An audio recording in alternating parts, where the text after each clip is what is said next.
Hi, my name is Jean Ores Kamayan, and I will be discussing on the topic dispute resolution under United Nations. Peaceful settlement of dispute is actually a cardinal principle of United Nations. Purposes of United Nations, among others, include to bring about by peaceful means in conformity with the principle of justice and international law, adjustment or settlement of international dispute which may lead to breach of international peace. Article 33 of the UN Charter provides that the parties to any international dispute shall seek a solution by way of negotiation, inquiry, mediation, conciliation, arbitration, judicial decision, resort to regional agencies, or arrangements or other peaceful means by their own choice. Now, we will be discussing each one of these on the next succeeding slides. By dispute, it means a disagreement on a point of law or fact, a conflict of legal views or interest between the parties. On the other hand, international dispute means an actual disagreement between states regarding the conduct taken by one of them for protection or vindication of the interest of the other. It could also mean a disagreement on a point of law or fact, a conflict of legal views or of interest between two states. Disputes relate to an alleged breach of one or more legal duties. They may also relate to a question of attribution of title to territory, to maritime zones, to movables, or to parts of the cultural heritage of the state. There are two kinds of disputes. We have political and legal disputes. By political, it means non-justiciable, political or non-legal issues. By legal, it involves not only questions of law, but also the law itself. Pacific settlement of disputes. It entails Article 33 of the UN Charter, providing the means of settling disputes. So you have, I mentioned this a while ago, number 1, negotiation, number 2, inquiry, number 3, mediation, number 4, conciliation, number 5, arbitration, number 6, judicial settlement, number 7, resort to regional agencies or arrangements, and number 8, other peaceful means of their own choice. We will discuss each one of them on the next succeeding slides. Under negotiation, it means settlement of disputes by direct discussions or exchange of views through diplomatic representatives. This is actually the simplest and the easiest form of peaceful settlement. One of the forms of negotiations include consultation. It aims to prevent harm from happening, such as when the government anticipates that the decision or course of action may harm another state. Discussion with the affected party can provide a way of preventing dispute. Examples to that are the dispute settlement understanding of World Trade Organization, which contains in Article 4, Paragraph 3, an obligation to enter into consultation in good faith on request. As to the effect, one of the parties acknowledges the claim of the other party.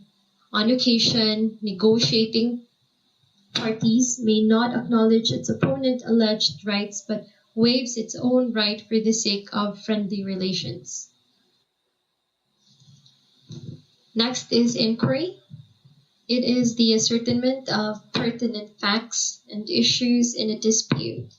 The use of effective fact-finding bodies in accordance of Article 33 of the Charter.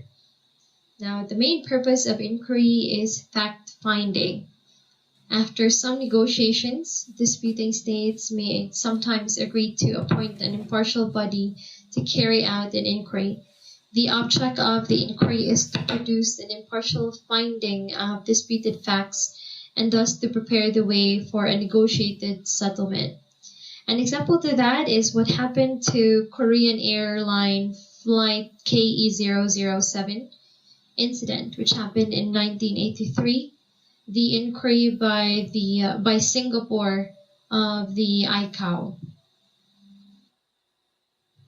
Mediation, settlement of dispute undertaken by a third state, group of states, an individual, an agency, or an international organization.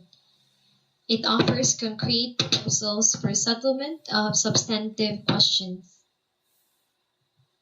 Tender of good office. Offer of a third party to settle international dispute. Facilitate efforts towards settlement of dispute and act as a channel of communication for parties. Normally seeks to encourage the parties to resume negotiation. So a third party, as a go-between, tries to persuade disputing states to enter into negotiations. When negotiations start, its functions are at an end. Now, we differentiate mediation from tender of good office. In mediation, third party offers a solution and makes proposals. Good office merely brings the parties together. Conciliation, a combination of mediation and inquiry. This is a process of settling dispute by referring it to a commission of persons whose task is to establish the facts and to make a report containing proposals.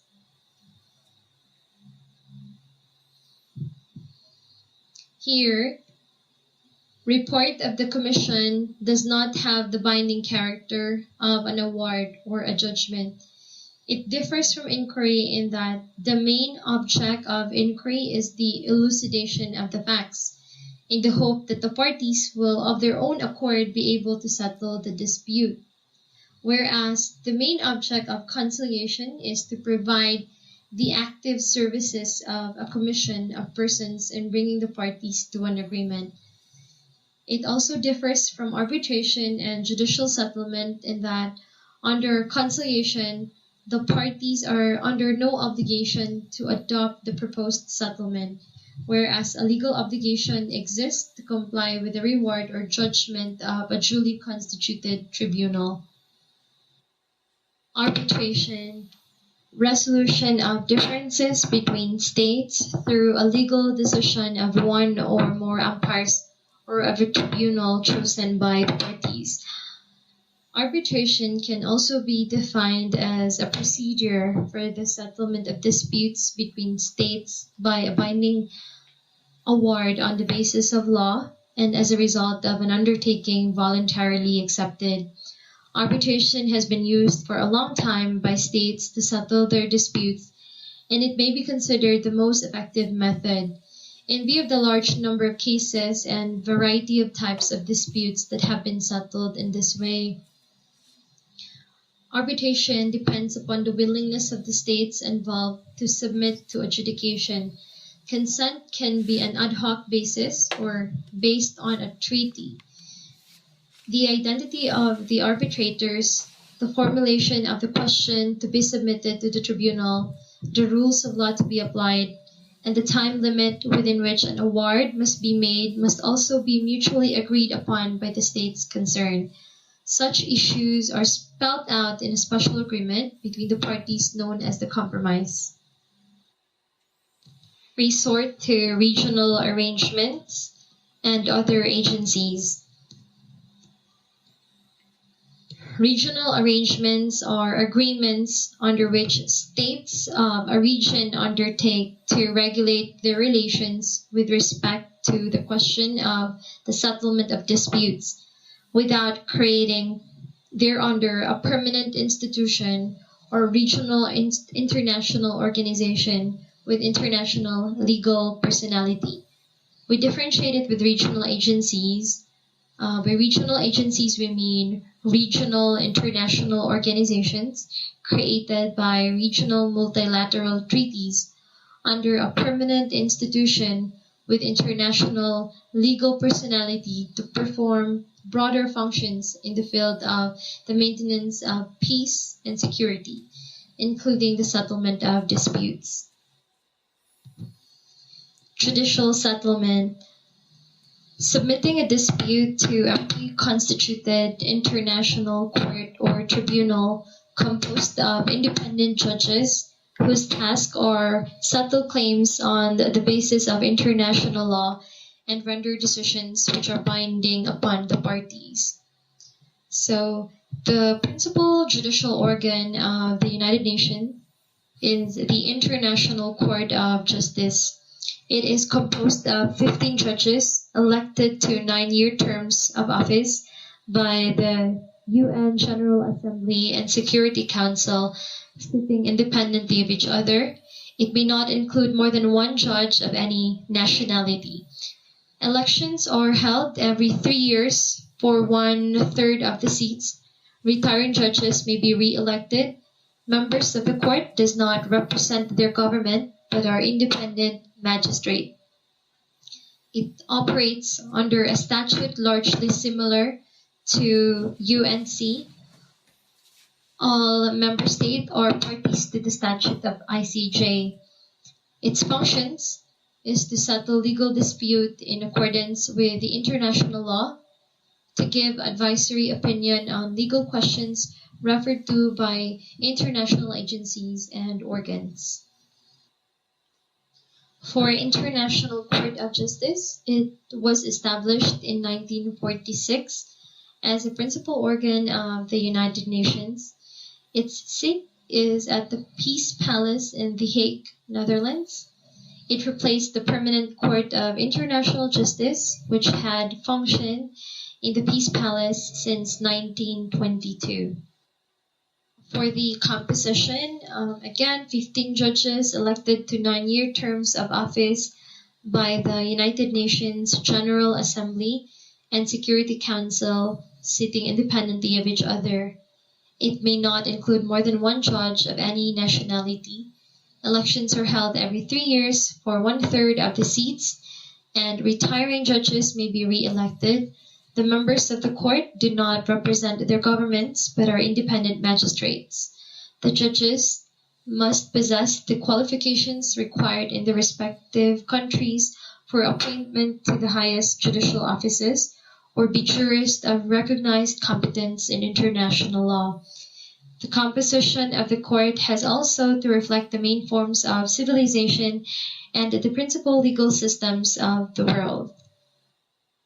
To reiterate its functions, it is to settle in accordance with international law the legal disputes submitted to it by states, and to give advisory opinions on legal questions referred to it by duly authorized international organs and agencies.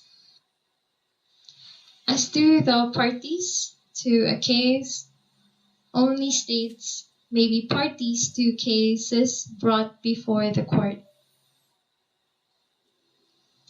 Jurisdiction and competence of the court.